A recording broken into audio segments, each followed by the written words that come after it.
Good morning to all. Today we will discuss about orthogonal polynomial. Orthogonal polynomial क्या होता है?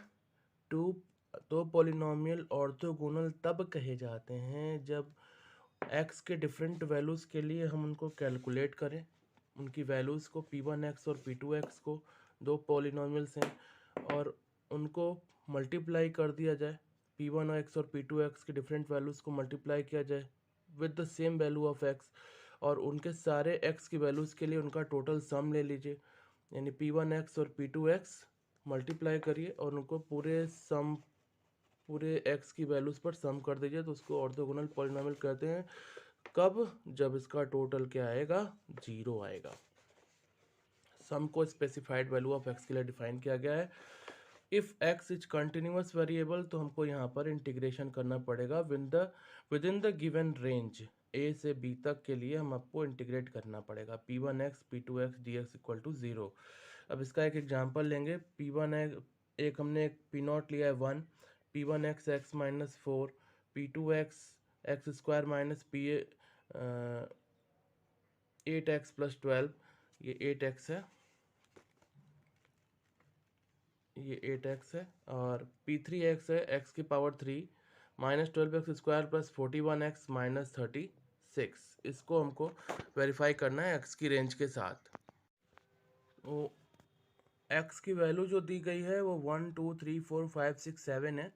अब इसके लिए आप अलग अलग कॉलम बना लीजिए, x के लिए 1 से लेके 7 तक और फिर p0 इंटू p1। p0 की वैल्यू 1 है, x की चाहे जो वैल्यू हो वो 1 ही रहेगी और p1 जो आपको दिया गया है उसकी वैल्यू 1 2 3 4 5 6 7 पे निकाल लीजिए और p0 और p1 को मल्टीप्लाई करिए और ये पहला कॉलम आपका p0 इंटू p1 है।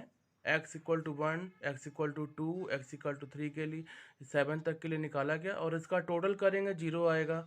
इसी तरह से p2 को भी निकाल लीजिए, p0 1 ही रहेगा और p2 की जो वैल्यू रहेगी बस उसको निकालते चले जाइए 1 से 7 तक, उसका टोटल करेंगे 0 आएगा। इसी तरह से p0 p3 भी आएगा आपका -6 6 6 0 -6 6 और 6, इसका भी टोटल आपका 0 आएगा।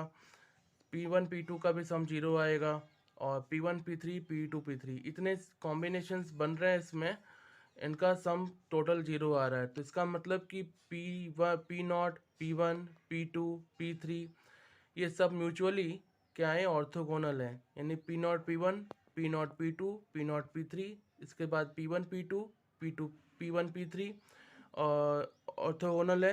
इसी तरह p2 p3 भी ऑर्थोगोनल है। ओके, ये सारे ऑर्थोगोनल पॉलिनोमियल्स हैं, इनका सम क्या आ रहा है? 0 आ रहा है टोटल करने पर। आप क्या करिए, अगर आपको ऐसा डिफ़िकल्टी हो तो आप p0 p1 p2 p3 इन सब का एक अलग से पहले वैल्यू का कॉलम बना लीजिए, फिर मल्टीप्लिकेशन टेबल बनाइए ताकि को सॉल्व करने में आसानी हो।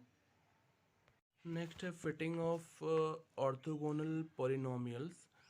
एक pth डिग्री का पॉलिनोमियल लिख लीजिए, y equal to b0 plus b1 p1 b2 p2 and so on bp pp। That means ये सारे पॉलिनोमियल x में हैं और pj क्या है? पॉलिनोमियल ऑफ डिग्री j है। j की वैल्यू 0 से लेके p तक होगी and we will determine p की वैल्यू हम इस तरीके से डिफाइन करेंगे कि ये ऑर्थोगोनैलिटी के कंडीशन को फुलफिल करे, यानी कि दो पॉलिनोमियल का प्रोडक्ट कर दें, मल्टीप्लाई कर दें दोनों को स्पेसिफाइड वैल्यू ऑफ x के लिए, जैसा कि एक एग्जांपल हमने दिया, उनका सम ले लें और 0 आ जाए। तो इस कंडीशन को लेते हुए हम आगे इसको सेटिस्फाई करा के सॉल्व करेंगे। इसके लिए हम एक error sum of square define करते हैं, यानी ऑब्जर्व और एक्सपेक्टेड का स्क्वायर डिफाइन करेंगे। एस इक्वल टू हमने डिफाइन किया S equal to summation of Y minus b0 minus b1 minus bj and so on minus bp square. अब इसकी मदद से हम क्या करेंगे? नॉर्मल इक्वेशंस निकालेंगे। कैसे? लिस्ट स्क्वायर एस्टिमेट्स के लिए इसको डिफ्रेंशिएट करना पड़ेगा अलग अलग कांस्टेंट्स के रिस्पेक्ट में, यानी कि b0 p1 b2 and bj and so on bp, इन सब के रिस्पेक्ट में इसको हम मल्टीप्लाई करें, डिफ्रेंशिएट करेंगे और डिफरेंशिएट करने के बाद हम ऑर्थोगोनलिटी की कंडीशन को भी ध्यान में रखेंगे कि अगर दो डिफरेंट पॉलिनोमियल्स हैं तो उनका प्रोडक्ट सम जीरो होगा। तो इस कंडीशन को हम ध्यान में रखते हुए करेंगे। अब ds को अगर bj के रिस्पेक्ट में हम डिफरेंशिएट कर दें तो bj का कोफिशिएंट क्या है pj, वो मल्टीप्लाई हो जाएगा और इक्वल टू जीरो, टू आगे आ जाएगा, लेकिन उसको हम क्या करेंगे, कैंसिल कर देंगे क्योंकि राइट हैंड साइड में जीरो है, हटा दिया उसको। और जब pj को p0 में मल्टीप्लाई करेंगे तो क्या आएगा, जीरो। pj को p1 में मल्टीप्लाई करेंगे तो क्या आएगा, उसका सम जीरो। और इसी तरह केवल pj का स्क्वायर बचेगा, बाकी सारे के साथ pj का सम क्या आएगा, जीरो आएगा। pj इसलिए लिया है क्योंकि एक जनरल टर्म है और इसी को अप्लाई करके आप b1 b2 b3 b4 सभी निकाल सकते हैं। और then bj is determined by, यानी bj को हम कैसे निकालेंगे, ये जो कांस्टेंट टर्म्स हैं bj, इनको हम निकाल सकते हैं with the help of these polynomials pj। Okay, next topic है समेशन ऑफ सीरीज, अगले यूनिट में है, यूनिट 2। हमको ऐसे सीरीज का सम निकालना है जिसका जनरल टर्म किसी फंक्शन का फर्स्ट डिफरेंस हो। To find out the sum of n terms of a series whose general term is the first difference of a function, तो हम सीरीज मान के चलते हैं u1 u2 and un, where ux क्या है, एक जनरल टर्म है इस सीरीज का, और this is equal to delta of fx। Delta क्या डिपेंड करता है, डिनोट करता है डिफरेंस, और ux क्या है, जनरल टर्म। हमको क्या निकालना है, u1 plus you two plus u3 plus un निकालना है। अब हम इसी के आधार पर चलते हैं, यू ए को हमने डिफाइन कर दिया delta F A. U A क्या है, F A plus H minus F ए हो जाएगा।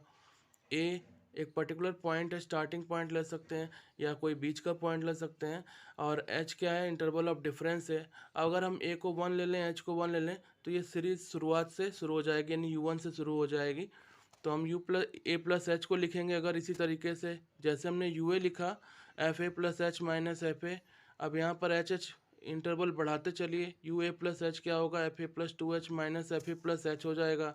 You A plus two H क्या होगा, F A plus three H minus F A plus two H हो जाएगा। और इसी तरह से आगे बढ़ते चले जाएंगे, U A plus N minus one into H क्या होगा, F A plus N H minus F A plus N minus one into H हो जाएगा। ए की जगह पर वन रख दीजिए और एच की जगह पर भी वन रख दीजिए, तो क्या आ जाएगा, लास्ट में इनका टोटल कर लीजिए, u1 plus you two plus un आपको मिल जाएगा, क्या होगा, fn plus one minus f1। और इसको हम शॉर्ट में लिख सकते हैं summation x from 1 to n, और this is can be written as आपका fx n प्लस वन और नीचे 1। यानी कि एक जिस तरह एक डेफिनेट इंटीग्रल होता है उसका सम निकालते हैं किसी फंक्शन का, उस तरीके से इसको भी हम कहते हैं कि sum of a series can be find as, ये इंटीग्रेट करने के बाद जो आंसर आया उसका upper limit minus lower limit कर देते हैं, उसी तरीके से ये भी आपका है। तो आपका क्वेश्चन है कि find the sum of series whose general term is U X equal to A to the power X. एक ऐसी सीरीज का सम निकाले जिसका जनरल टर्म क्या है, U X equal to A की पावर एक्स है। तो यहाँ यू एक्स आपका ए की पावर एक्स दिया है, हमको क्या निकालना है, U X equal to F X निकालना है, क्योंकि हमारे पास फॉर्मूले में क्या था, U X equal to delta F X था, U X equal to delta F X. तो हमारा टारगेट है कि पहले हम इस एफ एक्स को निकालें। इसके लिए हम क्या करते हैं, ए टू द पावर एक्स पर हम डेल्टा ऑपरेट करके देखते हैं। डेल्टा ऑपरेट करेंगे तो क्या आएगा, ये हो जाएगा आपका ए की power X plus H minus A की पावर एक्स। यहाँ पे एच की वैल्यू को आप 1 लिख लीजिए, तो ये क्या हो जाएगा, ए की पावर एक्स ए माइनस 1। तो ये आपका डेल्टा यू एक्स हो गया। अब हमको एफ एक्स चाहिए, तो पहले इस ए की पावर एक्स को इसके नीचे ले जाइए। एक ये आपका डेल्टा यू एक्स की वैल्यू क्या आती है, यही है ना, तो इसको हम इसके नीचे ले आते हैं। यहाँ पर डेल्टा ए की पावर एक्स, इस ए की पावर माइनस वन को, ए माइनस वन को इसके नीचे ले आए, और ये ए की पावर एक्स, और ये क्या था आपका, यू एक्स था, क्या था, यू एक्स। तो ये यू एक्स हो गया आपका, ये यू एक्स हो गया, और ये क्या हो गया आपका, डेल्टा एफ एक्स हो गया। तो एफ एक्स हमको यहाँ से मिल गया, ये एफ एक्स है। तो एफ एक्स आपका ये मिल गया, तो हम इसको फॉर्मूले पर जान आराम से रख सकते हैं, X from 1 to n U X equal to A की power X upon A minus one, 1 to n plus one. Upper limit रखिए, अब फिर लोअर लिमिट रखिए, सब्ट्रैक्ट कर दीजिए, upper limit lower limit upon A minus one. ये आपका numerical solve हो गया।